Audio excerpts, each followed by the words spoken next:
2 years ago, I uploaded my top 20 running backs of all time, and to this very day, it's my most viewed video on this channel. But since then, active players have added to their careers, and further research led to some players moving up and down, and even in and out. I'm Layne from Layne's Man Cave, and in today's video, I will be doing my updated top 20 running backs of all time. Before we get started, make sure to like and subscribe to this channel, as it is very much appreciated, and it helps get this video out to more viewers just like you. Number 20. Jim Taylor. Taylor was the bruising workhorse of Vince Lombardi's Packers that won 4 NFL championships and the first 2 Super Bowls. Despite playing in an era with Jim Brown and someone else on this list, Taylor was the first running back with 5 consecutive 1,000-yard seasons, averaging 5 yards per carry in 3 of those seasons, including his 1962 MVP season, where he ran for nearly 1,500 yards and 19 touchdowns. Taylor was surprisingly efficient for a power back.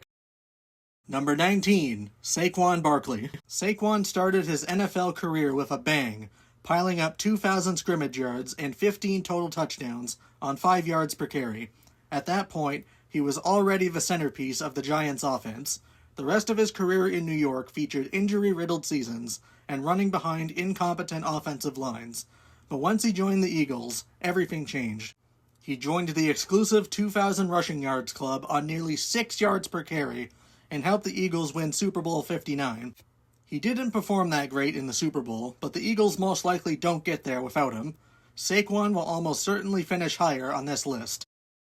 Number 18. Gale Sayers. This may seem low for Sayers considering his talent. Sayers was unstoppable in the open field and had over 2,000 all-purpose yards in his rookie and sophomore seasons, with a rookie record 22 all-purpose touchdowns in 1965, averaging over 5 yards per carry in 1965 and 66. Unfortunately, Sayers' career was cut short due to an ACL tear in 1968, following bone bruises in the 1970 preseason, which led to him only playing 4 games combined in his last 2 seasons and retire at the age of 28. His career remains a huge what-if, but Sayers remains as one of the most dynamic players in NFL history. Number 17. Christian McCaffrey. CMC is one of the most versatile offensive weapons of all time, becoming the 3rd player in history to rush and receive over 1,000 yards in 2019, and he nearly did it again last year. In 2023, he led the NFL with over 1,400 rushing yards on over 5 yards per carry and had 21 all-purpose touchdowns. He won Offensive Player of the Year that season, but I would argue he should have won MVP as well. CMC has played more snaps as a slot receiver than in the backfield as he's gotten older. I'm not sure how that will affect his future placement on this list, but it will help his longevity. Number 16. Edgerrin James. Edge led the NFL in rushing in his first 2 seasons, with over 1,500 yards as a rookie and 1,700 yards as a sophomore. Edge was also a great pass catcher, making him one of the most dangerous running backs we've ever seen. Edge was never the same after his ACL tear in 2001, but he still had multiple 1,000-yard rushing seasons, and remained one of the most important pieces of the Colts offense that also featured Marvin Harrison and Reggie Wayne. Number 15. Lenny Moore. Moore was ahead of his time, playing as a hybrid flanker and running back. Moore led the NFL in scrimmage yards in 1957 and had an even better season in 58. Moore had very low rushing volume, which is why he never rushed for 1,000 yards in a season, but his efficiency was off the charts. Moore had 2 seasons averaging over 5 yards per carry and 3 seasons averaging over 7 yards per carry. Moore retired before the Colts won Super Bowl V, but he was there to win 2 NFL championships in 1958 and 59. Moore retired as the only player in history with 40 rushing and 40 receiving touchdowns, and is still the only player to ever do it. Number 14. Furman Thomas. Thomas was one of the few running backs of the early 90s who were also productive as a receiver.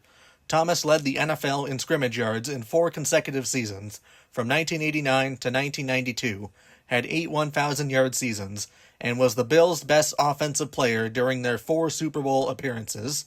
Thomas won regular season MVP in 1991, and most likely would have been MVP in Super Bowl 25 if it weren't for the wide right.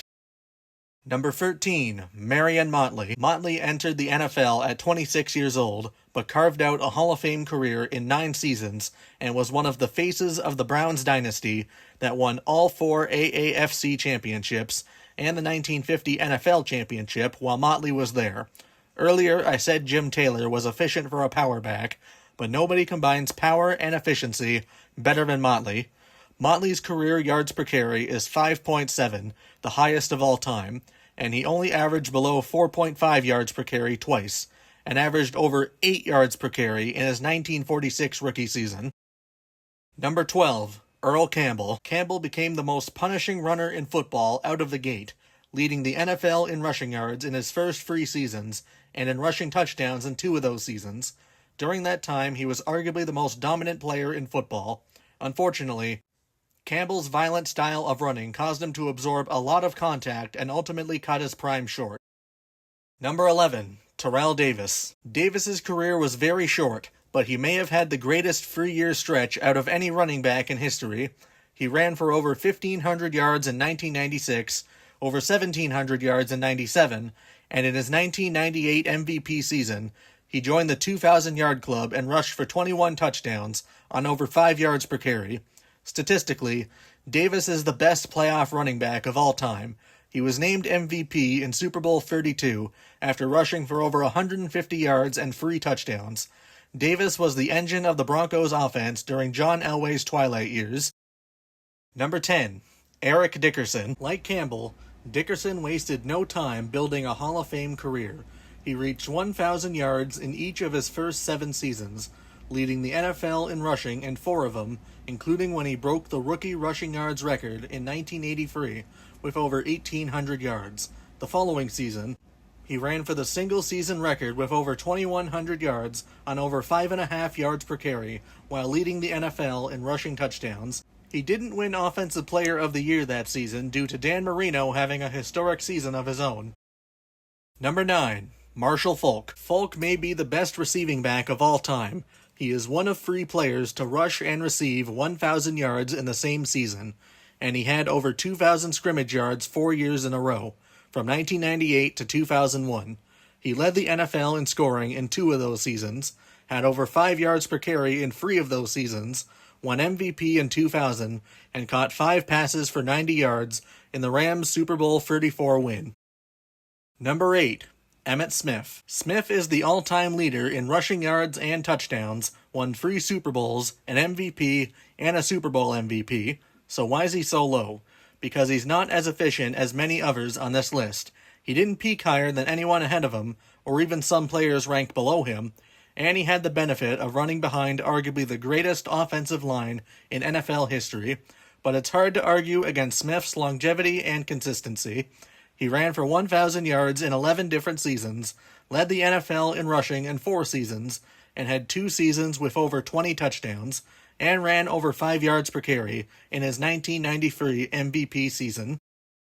Number 7, Derrick Henry. Henry had to split carries with DeMarco Murray and Dion Lewis, respectively, in his first 3 seasons, but in 2019, he led the NFL in rushing yards and touchdowns, and had a 180-yard and a 190-yard game in the Titans' Cinderella playoff run.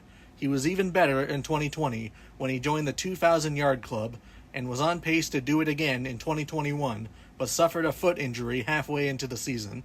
He would spend his last 2 seasons with the Titans running behind the worst offensive line in back-to-back years. He is now experiencing a second prime in Baltimore. He ran for over 1,900 yards in 2024 and 1,500 yards in 2025, with 16 touchdowns in both seasons on great efficiency. Many power backs in history have struggled with longevity, but not Henry. He may have a few good years left in him as well. Number 6, O.J. Simpson. O.J. became the first running back to join the 2,000-yard club in his 1973 MVP season, and the only player to do so in a 14-game season. Between 1972 and 76, O.J. led the NFL in rushing 4 times, on over 5 yards per carry twice, and on 6 yards per carry in 73. O.J. is more known for what he did off the field, but very few running backs were as dominant in their prime as O.J. was. Number 5. LaDainian Tomlinson. LT rushed for over 1,200 yards in his first 7 seasons in the NFL, and had double-digit rushing touchdowns every season he was with the Chargers. LT's 2006 MVP season is one of the greatest single seasons for a running back of all time. He rushed for over 1,800 yards with another 500 through the air, and set the single-season record of 28 rushing touchdowns on over 5 yards per carry. He's not the receiver Falk or CMC are, but LT has a strong argument for the best all-purpose back. Number 4. Adrian Peterson. Peterson had an unreal combination of speed and physicality. He rushed for over 1,300 yards on 5.5 yards per carry in his 2007 rookie season, and had double-digit rushing touchdowns in the first 7 years of his career. In 2012, just 8 months removed from a torn ACL and MCL, he rushed for nearly 2,100 yards on 6 yards per carry, and won MVP in an era where running backs were starting to be undervalued.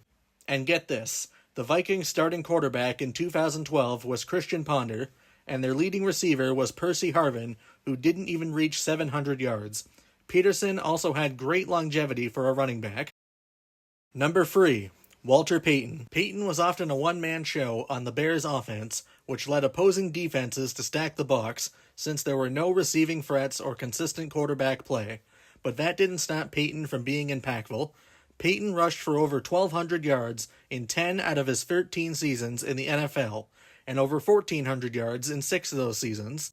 Payton's 1977 MVP season saw him rush for over 1,800 yards and 14 touchdowns on 5.5 yards per carry.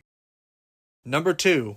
Barry Sanders. Like Payton, Sanders had to carry the Lions' offense, which always had mediocre offensive lines, limited consistency from pass catchers not named Herman Moore, and turnover-prone quarterbacks like Rodney Peete, Eric Kramer, and Scott Mitchell. Regardless, Sanders rushed for over 1,300 yards in 9 out of his 10 seasons, with 3 seasons rushing for over 1,800 yards, and 5 seasons averaging over 5 yards per carry, and 2,050 yards on 6 yards per carry in his 1997 co-MVP season. Sanders is one of the most electrifying runners to ever play football, but retired while he was still in his prime. He likely had a few more years of good football left in him. And the greatest running back of all time is Jim Brown. Brown played in an era where defenses were built to stop the run, and he was still as dominant as it gets. Brown led the NFL in rushing yards in 8 out of his 9 seasons, and only averaged below 5 yards per carry 3 times. Brown is the only running back to win 3 MVPs, but his best season came in 1963, when he didn't win the award. Brown ran for over 1,800 yards and 12 touchdowns on over 6 yards per carry. The following season, he won the 1964 NFL championship with the Browns. Brown retired after his 1965 MVP season to focus on his acting career, so he still could have had a few more elite seasons left in him. And that concludes today's video. Let me know what your list looks like in the comments below.